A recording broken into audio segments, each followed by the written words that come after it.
তারপর টুনির মা ও টুনির বাবা সারা গ্রামে টুনিকে খুঁজতে থাকলো, কিন্তু টুনি কোথাও ছিল না। কোথায় গেল মেয়েটা?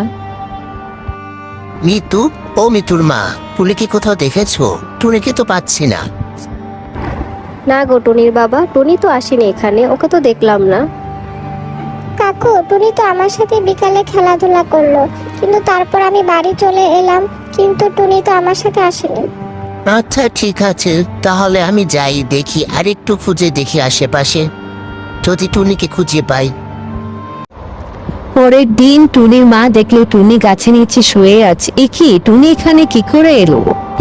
ও টুনি, তুই এখানে শুয়ে কি করছিস? মা ওঠ ওঠ বলছি। তুই এখানে কি করছিস টুনি? তোকে সারা রাত সারা গ্রামে খুঁজলাম আমি আর তোর বাবা।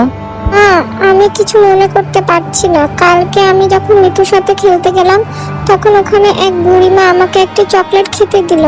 ওটা খেয়ে আমার আর কিছু মনে নেই মা, আমার কিছু মনে পড়ছে না। কেনা, আমি একদিন বলেছি কখনো অপরিচিত কারো কাছ থেকে কিচ্ছু নিবি না, যেটা চকলেটই হোক না কেন।